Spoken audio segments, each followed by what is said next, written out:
유엔 총회를 계기로 한반도 정세를 둘러싼 외교전이 급물살을 타고 있습니다. 네, 2차 북미 정상회담 개최와 종전선언 채택이 가시권에 들어왔다는 분석인데요. 관련 내용을 양무진 북한대학원 대학교 교수 그리고 우정엽 세종연구소 안보전략연구실장과 함께 얘기 나눠보겠습니다. 네, 안녕하십니까? 안녕하십니까? 네.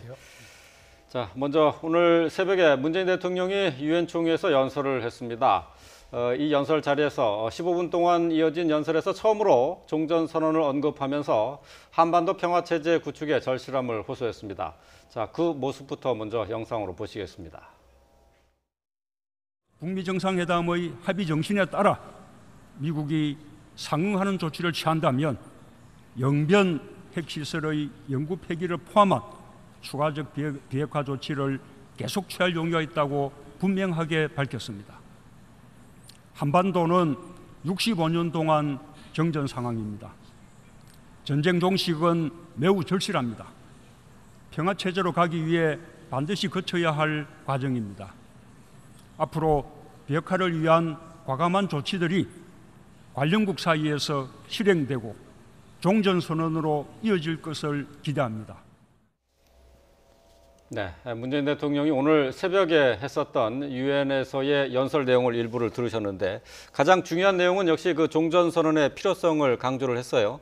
종전선언과 관련해서 남과 북 그리고 미국이 어느 정도의 공감대가 형성됐다 이렇게 볼 수 있을까요? 네, 이 평양 정상회담을 통해서 우리와 북한 사이에는 종전선언, 그러니까 종전선언이라고 상응 조치가 종전선언이라고 명시적으로 밝히진 않았지만 그 부분에 대해서 입장을 확실히 한 것으로 보입니다. 다만 우리 청와대에서는 트럼프 대통령과의 한미 정상회담에서 종전선언에 관한 부분을 깊게 논의했다라고 했지만 미국에서는 아직 종전선언이나 상응 조치에 관한 부분에서 공식적으로 입장을 밝히지 않고 있습니다. 그렇기 때문에 어제 문재인 대통령의 이제 연설은 그런 부분에 있어서 미국의 조금 더 전향적인 입장을 촉구하는 내용을 담은 것으로 보입니다. 예, 북한 비핵화에 대응하는 미국의 상응 조치가 어떤 것이냐에 대한 이제 뭐 구체적인 얘기는 나오지 않았습니다만 문재인 대통령은 여러 가지를 좀 제시를 하긴 했습니다. 그 내용을 저희가 그래픽으로 정리를 했는데요. 보면서 좀 얘기를 나누겠습니다. 일단 이 상응 조치라는 것이 반드시 제재 완화만을 뜻하는 건 아니다. 종전선언을 할 수도 있고 또는 인도적인 지원을 하거나 예술단의 교류, 뭐 이런 비정치적인 교류를 할 수 있는 것도 상응 조치에 해당한다라고 문재인 대통령은 제시를 했거든요. 실제로 미국에서 꺼내놓을 수 있는 상응 조치 어떤 것들이 있을까요? 북한이 이제 이 비핵화의 결단을 내릴 때 그 미국으로부터 요구하는 가장 핵심적인 요소가 이 군사적인 위협 요소 아니겠습니까? 또 그리고 뭡니까? 이 미국으로부터 또 이 대북 경제 제재 완화도 포함되겠죠.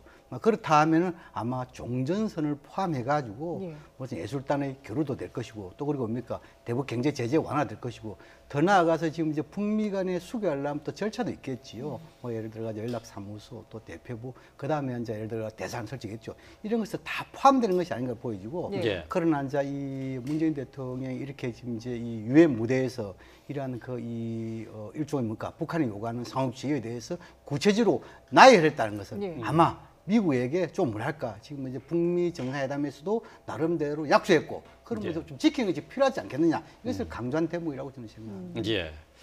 자, 문재인 대통령은 오늘 유엔 연설에 앞서서 미국 외교협회에서도 회견을 했었는데요. 이 자리에서 북한의 비핵화 의지와 관련해서 미국과 국제사회의 우려를 불식시키는 데 집중을 했습니다. 관련 내용 들어보겠습니다. 김정은은 이렇게 말했습니다. 아직도 그 많은 세계인들이 그 북한의 비핵화를 위한 여러 조치에도 불구하고 여전히 북한을 믿지 못하겠다 또는 속임수다 또는 시간 벌기용이다 이렇게 이제 비난하는 것을 잘 알고 있다. 그러나 지금 이 상황 속에서 북한이 속임수를 쓰거나 또는 시간 벌기를 해서 도대체 북한이 얻을 수 있는 것이 뭐가 있겠는가. 만약에 그럴 경우에 미국이 강력하게 보복을 하게 될 텐데 그 보복을 북한이 어떻게 감당할 수 있겠는가. 그러니 이번에야말로 북한의 진정성을 한번 믿어달라 이렇게 호소를 했습니다. 네. 북한의 비핵화의 진정성을 믿어달라는 김정은 위원장의 메시지를 문재인 대통령이 전했는데요. 근데 북한이 과연 비핵화의 진정성이 있느냐, 이 부분에 대해서는 미국 내부에서 평가가 좀 엇갈리고 있죠. 네, 지난 6월 12일 북미 첫 번째 북미 정상회담 이전에는 사실 김정은 위원장이 비핵화할 가능성이 높다라는 것을 가지고 이제 미국에서도 접근을 했었습니다. 근데 이제 6월 12일 이후 이제 구체적이고 실질적인 비핵화 협상이 좀 교착 상태에 이르자 소위 말하는 김정은 위원장의 비핵화에 대한 진정성이라는 부분에서 의구심이 많이 생겼는데요.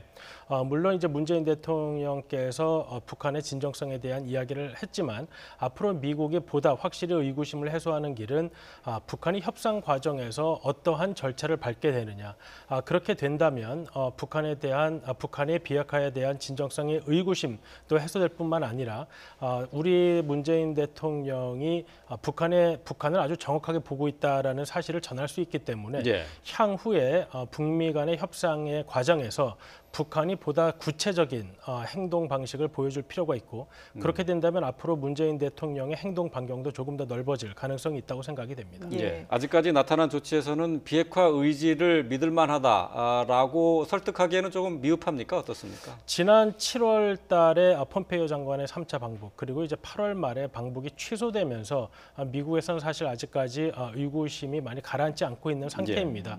물론 이번에 문재인 대통령이 많은 외교적 노력을 기울였지만 보다 북한이 조금 더 구체적인 모습을 보여야만 미국에서는 북한에 대한 의구심이 조금은 해소되고 협상이 조금 더 순탄하게 이어지지 않을까 생각이 됩니다. 근데 그런 의구심들에 대해서 조금 불식시킬 수 있는 부분이 뭐 조금이라도 있다면 앞서 들어보신 내용 중에 평양 정상회담에서는 공식적으로 이제 공개되지 않았던 김정은 위원장과 문재인 대통령 간의 그 대화 내용이 이제 공개가 된 거 아니겠습니까? 근데 김정은 위원장이 만약에 속임수를 쓰거나 시간 끌기를 한다면 미국의 보복을 우리가 어떻게 감당하겠느냐라고 얘기를 했다는데 이 내용만 본다면은 사실 그동안의 북한의 어떤 지도자들이 했던 발언과는 상당히 다른 얘기 아니겠습니까? 김정은 위원장과 가장 많이 만난 사람이 문재인 대통령이고 그렇죠. 또 만나서 비핵화 문제에 대해서 가장 많은 논의를 한 것이 아니겠습니까? 그런 측면 봤을 때 문재인 대통령만큼 김정은 위원장의 비핵화에 대한 의지, 진정성을 많이 안다 이렇게 봐야 되겠죠. 이것을 있는 그대로 가감없이 이 유엔 무대에서 전달했다. 이것은 뭡니까? 어찌 보면은 예를 들어 불신이 가 있다 하면은 문재인 대통령 입장에서 일종의 모험이죠. 그러나 문재인 대통령이 김정은 위원장과 여러 얘기 속에서 예를 들어 가지고 북한이 비핵화에 대해서 이것이 거짓, 가짜 이런 식으로 만약에 했을 경우에 여기에 대한 보복, 유엔 또는 미국의 보복에 대해서 김정은 위원장이 감당할 수 있겠냐 이 부분에 대해서는 그만큼 이 문재인 대통령, 김정은 위원장의 진정성을 확신한다 이런 뜻 아니겠습니까? 그런 측면을 봤을 때 아마 이번에 이 문재인 대통령이 어찌 보면은 이 김정은 위원장에 대해서는 일종의 뭡니까? 보정자 이런 역할 차원에서 그런 이야기를 한 것이 아니겠냐 저는 그렇게 생각합니다. 문재인 대통령과 김정은 위원장이 대화를 나누는 도중에 이제 비핵화의 진정성을 얘기하면서 비핵화를 약속을 하면서 그것을 이행하지 않는다면은 미국의 보복을 감당할 수 있겠느냐 이렇게 얘기를 했다는 것 자체가 상당히 좀 어느 정도는 좀 충격적이라고 생각이 돼요. 미국의 보복을 언급했거든요. 그렇습니다. 이 김정은 위원장이 일전에 우리 특사단의 방북에 있어 가지고 북측은 나름대로 비핵화에 대한 조치를 했는데 미국은 거기에 대한 상응 조치가 부족했다. 그래서 좀 뭐랄까 답답함을 표시했죠. 아마 그 연장선상에서 이번에 이 문재인 대통령의 김정은 위원장의 입장을 가감없이 전달 속에서 보복 이런까지 이야기 나온 것이 아니겠냐 이렇게 생각되고 특히나 이 북한 입장에서는 이 지금까지 핵을 가지게 된 배경 이것은 미국에 대한 일종의 뭡니까 맞대응 전략 일환이다 이렇게 했잖아요. 그래 가지고 미국이 북한에 대한 압박을 하면 할수록 핵무력은 더욱더 강한다 이렇게 했잖아요. 그런 식으로 해왔는데 그러나 지난 4월 20일 그 당 중앙회 전원을 개결해가지고 지금은 이제 체제 생존을 위해서 핵도 중요하지만도 더 중요한 것은 경제 발전이다. 이런 측면에서 뭡니까 법적 제도인 절차를 거쳐가지고 새로운 노선으로서 경제 노선을 지금 채택한 거 아닙니까? 그런 점을 볼 때 김정은 위원장이 이 기회를 놓치면은 상당히 어렵다. 그런 판단 속에서 아마 보복 이런 운운함까지도 그만큼 절실함을 문재인 대통령에게 진심으로 밝힌 것이 아니겠냐 저는 것입니다. 그러니까 앞서서 뭐 아직까지 미국 내에는 북한의 진정성을 의심하는 그런 여론들이 아직 남아 있다라고 하셨는데 그 부분에 대해서 또 문 대통령이 좀 적극적으로 얘기한 부분이 종전 선언에 대해서도 만약에 종전 선언을 했다가 북한이 약속을 지키지 않으면은 이걸 취소해버리면 그만이다. 미국으로선 손해 볼 게 없다라는 얘기까지 했거든요. 이렇게 좀 적극적으로 북한의 입장을 대변하면서 이번만큼은 믿어달라 이런 얘기를 호소를 하고 있는데 실제 미국 여론을 움직이는데 좀 통할까요? 사실 미국의 여론이 우리가 생각하는 것보다는 굉장히 안 좋은 상태입니다. 네. 다만 미국이 공식적으로 아직까지 정부 차원에서 북한에 대한 부정적인 언급 내지는 부정적인 언사를 자제하고 있는 것은 우리 정부의 외교적 노력이 많이 들어있다고 생각을 합니다. 예. 특히 북한에게는 여전히 신뢰를 할 수 없다는 입장이 강한 상태에서 동맹국인 한국이 이렇게 강하게 입장을 지금 전달하고 있기 때문에 이러한 부분은 현재 미국의 북한에 대한 부정적인 입장을 어느 정도 완화하고 그러한 상태에서 북한과 대화할 수 있도록 만드는 데는 역할을 하고 있다고 생각이 됩니다. 예. 문재인 대통령의 이제 정전선언과 관련한 내용들, 종전선언과 관련한 내용들은 이제 폭스뉴스와 인터뷰에서 나온 내용인데요. 그 내용을 좀 다시 한번 정리를 해보고 넘어가도록 하겠습니다. 비디오 파일로 정리가 되어 있는데요. 좀 앞서 얘기를 했습니다만은 종전선언으로 미국이 손해 보는 일은 없다라고 강조를 했는데 군사훈련 중단은 언제든지 재개할 수 있다. 또 종전선언은 정치적 선언이기 때문에 언제든 취소할 수 있다. 또 설령 제재를 완화하는 한이 있어도 북한이 속일 경우 그 제재를 다시 강화하면 그만이다라고 얘기를 했습니다. 자, 이 부분에 대해서 글쎄 이제 군사훈련은 뭐 언제든지 재개할 수 있다라는 부분, 또 그리고 종전선언이 다시 또 취소될 수도 있다라고 하는 부분, 이 부분에 대해서는 조금 논란이 있기도 합니다. 어떻게 봐야 됩니까? 그렇죠. 이 종전선언이 소위 말해서 불가역적이 아니다, 가역적이다. 이런 부분에 대해서는 이미 뭐 김정은 위원장도 이야기를 했죠. 이것은 정치적 선언이기 때문에 이거 회주 조각에 갈 수 있다.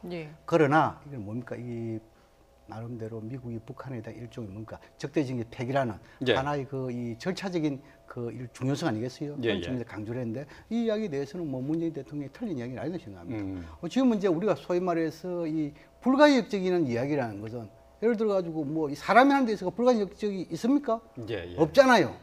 예를 들어 가지고 자연적인 현상 있죠. 뭐 죽은 사람을 살리는 그 있을 수 없잖아요. 또 이 잃어버린 세월 다시 찾을 수 없잖아요. 이런 건 다 불가역적이잖아요. 그러나 사람이 하는 것은 특히 트럼프 대통령이 들어와 가지고는 여러 가지 봤잖아요. 지금 이제 이러한 것들 이런 경우에는 거의 뭡니까? 이 전임 정부 다 하더라도 다 다시 되돌렸잖아요. 그런 측면 봤을 때 아마 이 문재인 대통령이 직접 그런 이야기는 안 했지만 미국이 결국 이렇게 북한의 비핵화에 대한 상응 조치, 뭐 종전선이든 한미군사훈련 중단이든 또는 제재 완화든 어떻든 간에 이런 부분에 대해서 혹시나 북한이 지금 이제 비핵화를 하다가 중단하고 다시 핵을 갈 경우는 언제 되돌릴 수 있다는 것이죠. 그런 측면에 봤을 때 이것은 결국은 뭐냐면 남는 장사는 미국이 하고 있다. 그런 측면에서 좀 설득하는 장면의 한 단면 아니겠냐 저는 그렇게 생각합니다. 그런가 하면은 이 트럼프 대통령도 김정은 위원장에 대해서 칭찬을 하면서 북핵 해결 의지를 거듭 내보이기도 했는데요. 이와 관련된 발언을 들어보고 얘기를 이어가도록 하겠습니다.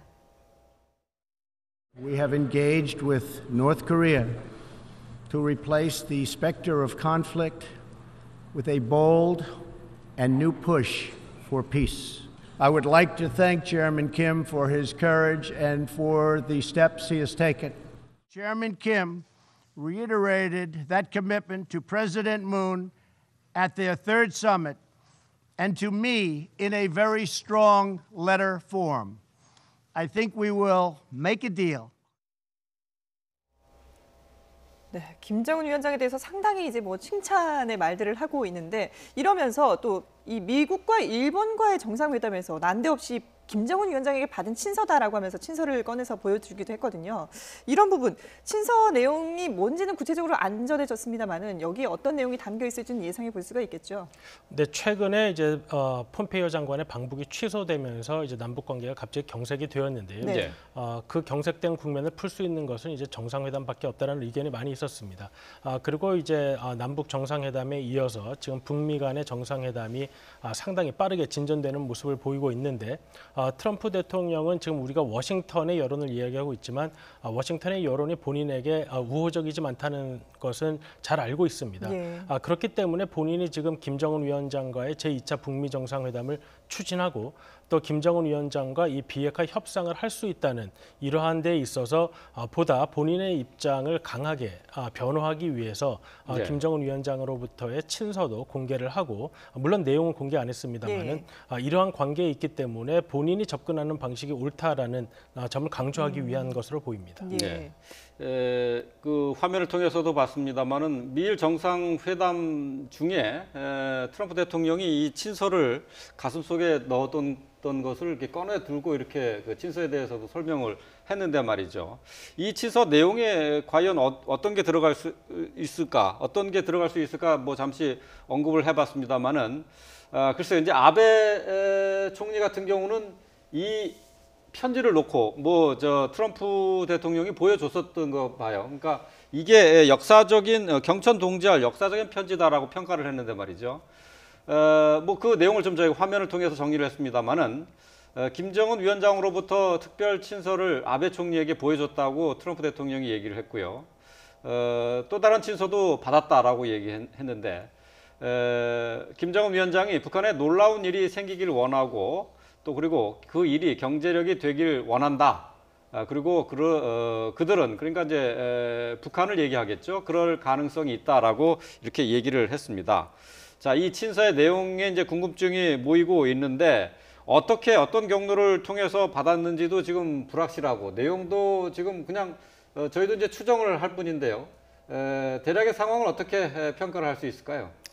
이 친서가 이게 뭐 원본인지 사본인지 뭐 이건 좀 구분해봐야 되겠지만 아마 이 몸에 지능이 있다 그러면 사본해야겠냐 생각하고 그만큼 친서의 내용이 북한의 비핵화 의지를 담은 것에 대해서 아주 중히 여기는 일종의 트럼프 대통령의 모습이 아니겠냐 보이고 뭐 전달 경위에 대해서는 아마 지금 이제 뭐 실무자 수준에서 회담을 하고 있다라고 한다면 모르겠어요. 지금 이제 회담이 시작됐는지 잘 모르겠지만도 일전에 폼페이 장관이 투 트랙 이야기를 했지요. 원 트랙은 그 오스트레일리아 빈 여기서 실무 또 그리고 투 트랙 두 번째 트랙은 고위급에서 가지고 뉴욕에서 이런 뭡니까 일종의 그 북한의 외무상 이용호 또 폼페이 장관을 만나 이렇게 했고 지금 이제 수시적으로 항상 지금 이제 메시지 매일 전화 그래서 하고 있다고 봐야 되겠죠. 그래서 지금 이제 과거의 경험적 사례를 봤을 때 이 일종의 이 판문점 이걸 통해 가지고 전달 가능성도 배제할 수 없다. 이런 생각도 어떻든 간에 친서가 그만큼 트럼프 대통령 입장에서 상당히 뭔가 중요하기는 또 특히 아베 총리에게 보여줄 정도 됐다라고 한다면 아마 그 친서 속에 김정은 위원장이 트럼프 대통령과 2차 정상회담 빨리 만나고 싶다. 그래서 이걸 일종의 뭡니까? 탑다운 방식이 되겠죠. 그만큼 트럼프 대통령이 신뢰 있고 두 번째는 뭐냐면은 미국이 특히 트럼프 대통령이 원하는 모든 그 비핵화의 조치 이 문제까지도 논의할 수 있다. 막 이런 부분이 포함되어 있지 않을까 저는 그렇게 생각합니다. 뭐 북미 정상회담을 이제 북한 측에서는 요구하고 있고 거기에 대해서 이제 미국 측에서도 긍정적인 신호를 보냈거든요. 그래서 조만간에 북미 정상회담이 열리지 않을까라는 이제 그런 예상을 해볼 수가 있는데, 근데 북한 김정은 위원장 같은 경우에는 일단 트럼프 대통령의 첫 임기인 2021년 1월까지 비핵화를 마무리하겠다라고 이렇게 시간표를 내놨거든요. 근데 오늘 트럼프 대통령이 이 북한 비핵화 일정과 관련해서 시간 게임을 하는 것이 아니다라고 얘기를 해서 이 시간표를 거부한 게 아니냐 이런 논란이 또 일기도 했었어요. 이 시간 게임에 빠져들지 않겠다라는 이 의미를 어떻게 해석을 해야 될까요? 문재인 대통령과의 정상회담 모두 발언에서도 이제 트럼프 대통령이 이제 비핵화를 서두를 필요가 없다라는 이야기를 했습니다. 그것은 현재 북미 간의 접촉이 시작된 이후 올해 아무런 구체적인 진전이 없다는 많은 워싱턴 내부의 비판이 있었기 때문에 트럼프 대통령은 그러한 비판에 대해서 지금 협상, 특히 김정은 위원장과의 관계가 부드럽게 진전이 되고 있고 그에 따라서 비핵화 협상도 진전이 될 것이다. 그렇기 때문에 다른 사람들이 생각하는 것처럼 그렇게 급하게 되지 않는다고 하더라도 이 부분에 있어서는 진전은 있다라는 점을 강조하는 것이 하나가 있고요. 예. 그다음에 두 번째 하나는 이 협상을 서두르지 않겠다라는 뜻은 많은 우려가 지금 미국 정부 내에서도 나오는 것이 트럼프 대통령이 2차 북미 회담을 하면서 좀 섣부른 협상 또는 합의를 해줄 가능성에 대한 우려가 있습니다. 네. 그렇기 때문에 본인이 상황을 잘 알고 있고 그렇게 합의를 서둘러서 진행하지 않겠다라는 뜻을 나타내는 것으로 보여지고요. 예. 그다음에 이제 트럼프 대통령의 첫 임기인의 비핵화라는 것은 사실 아직 북한이 공식적으로 이렇게 물론 트럼프 대통령이 뭐 편지를 통해서 이야기하는 일이 아직 공개적으로 밝힌 적은 없기 때문에 그 부분이 어떠한 식으로 북미 간의 이야기가 되고 있는지는 아직 확실하지가 않습니다. 예. 예. 그렇기 때문에 오늘 그 트럼프 대통령의 발언은 김정은 위원장과 북미 2차 정상회담을 하긴 하되 북한의 비핵화라는 과정이 다른 사람들이 생각하는 것처럼 그렇게 빠르게 되지 않더라도 그것이 문제가 있는 것은 아니다라는 점을 강조하기 위한 표현으로 생각이 됩니다. 예. 북한이 제시한 시간표를 거부했다기보다도 시간에 쫓겨서 이렇게 섣부른 판단을 하지는 않겠다. 신중한 모습을 보여준다고 네, 두 보면 가지입니다. 될까요? 그거 하나와 예. 그리고 지금의 진전 속도가 결코 느린 것이 아니다라는 점을 강조하기 위한 것으로 예. 보입니다. 그래요. 근데 제가 보기에는 트럼프 미 대통령이 북한의 비핵화와 관련해서 2년이 걸리든 3년이 걸리든 상관없다라고 얘기한 것은 자신의 첫 번째 임기 내, 그러니까 2021년 1월까지 비핵화를 모두 완수하기는 현실적으로 힘들다라는 판단을 한 것 아닌가, 이런 생각이 들거든요.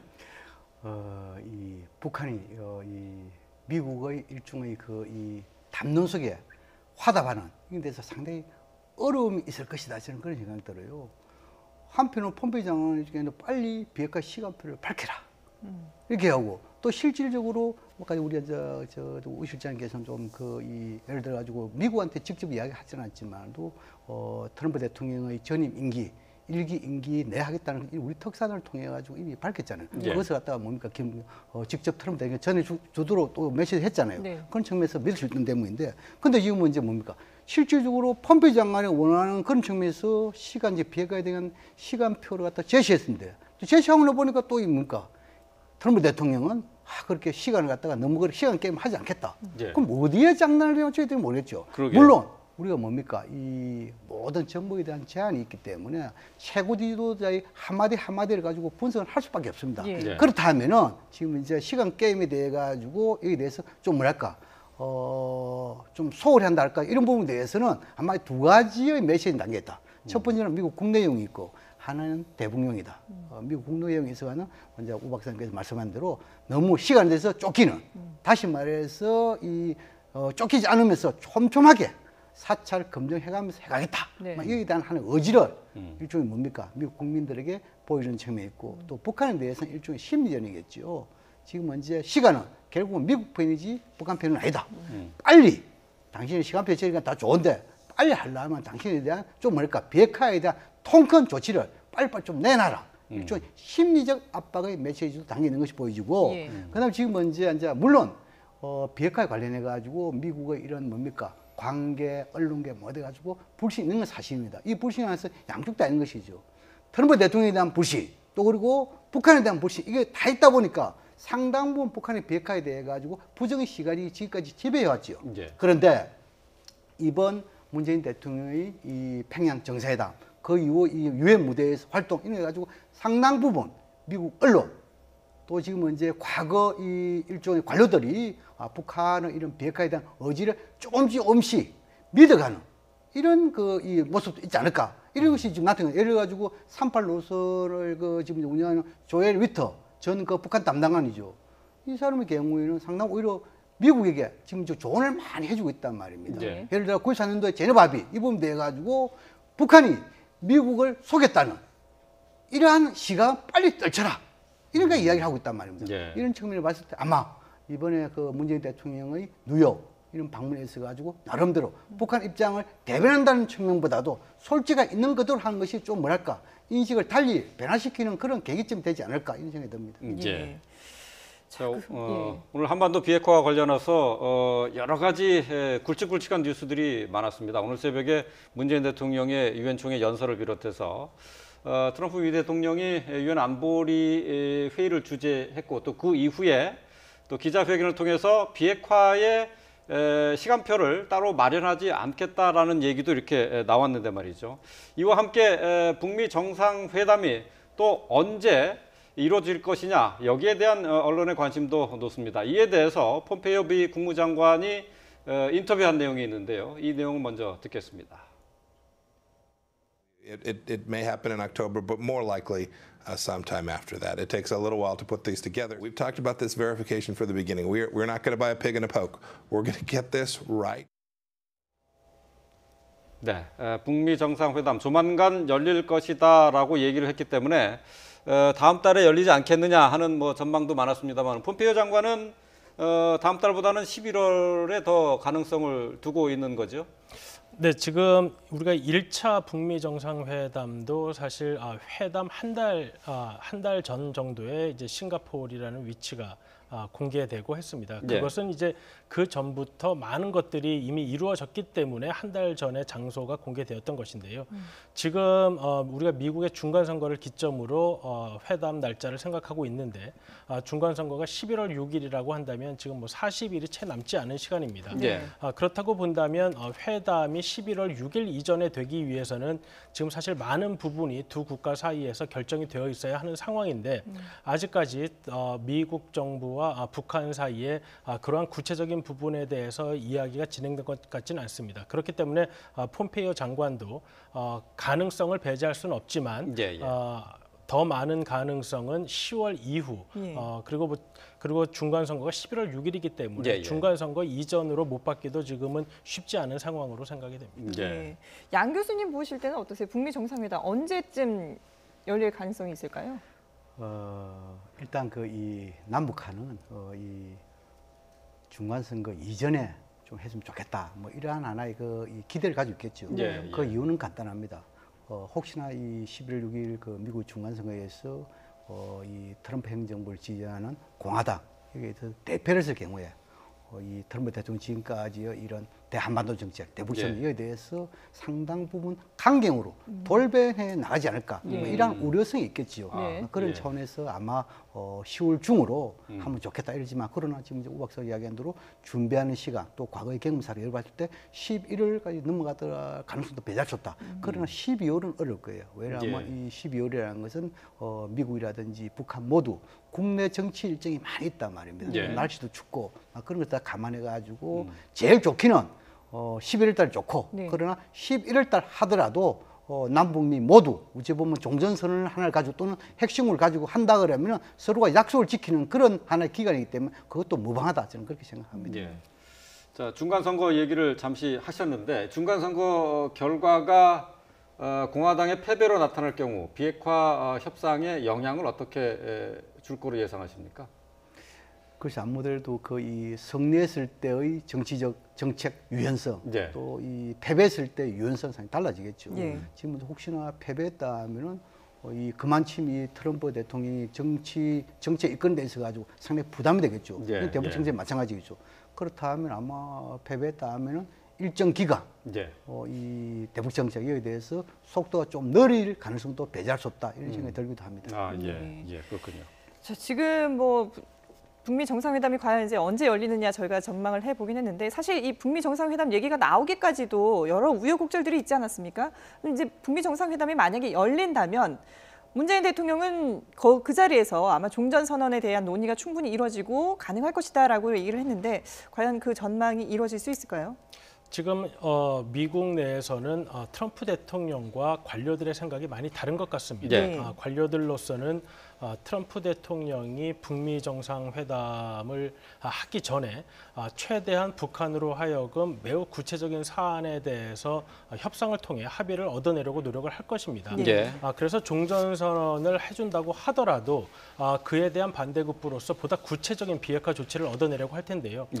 그러한 이제 관료들의 생각과 트럼프 대통령의 생각이 어느 지점에서 타협이 되느냐, 그리고 북한이 어느 정도까지 종전선언에 상응하는 조치를 할 것이냐 하는 부분이 종전선언이 연내 그리고 우리 정부가 참여하는 상태에서 가능할 것이냐 여부를 결정할 것 같습니다. 조금 전에 들어온 소식으로는 리용호 북한 외무상이 이제 폼페이오 장관과 회담을 마치고 난 뒤에 다음 달에 이제 방북을 하는 것으로 이렇게 결정이 나와서 이게 보도 자료로 나왔습니다. 자, 이 폼페이오 장관과 리용호 외무상의 회담 결과 이제 방북이 결정이 됐는데 말이죠. 방북은 역시 뭐 이제 정상회담과 관련되어 있는 내용이 주로 논의가 되겠죠. 일단 이 폼페이오 장관의 이런 방북 결정이 됐다 같은 것은 지금까지 그 문재인 대통령의 평양 이 회담이 있어가지고 가장 핵심적인 북미 간의 교착 상태에 빠진 이런 대화 이것을 재개하는 것이 가장 핵심 아니겠습니까? 예. 그렇다면 어느 정도 적어도 폼페이오 장관이 방문한다는 것은 일종의 중재자 역할이 있어가지고 나름대로 성과가 있다 이래 봐야 되겠죠. 네. 또 지금 이제 여러 친서가 지금 이제 김정일 위원장의 이런 이 트럼프 대통령 친서가 몇 차례 오고 간 게 아닙니까? 여기 보면 가장 핵심이 빨리 정상회담을 개최하고 싶다. 뭐 이러한 한 메시지 아니겠어요? 네. 그런 차원을 봤을 때 이번 이 폼페이오 장관의 방북에서 가장 핵심적인 것은 2차 북미 정상회담의 날짜, 장소, 어제 이런 부분이 핵심되지 않고 보고 특히나 이 유용호 외상을 통해 가지고 뭡니까 일종의 폼페이오 장관의 방북 초청이라는 표현을 썼잖아요. 예. 그렇다면은 김정은 위원장을 만날 가능성이 상당히 높아졌다 이렇게 보여지겠죠.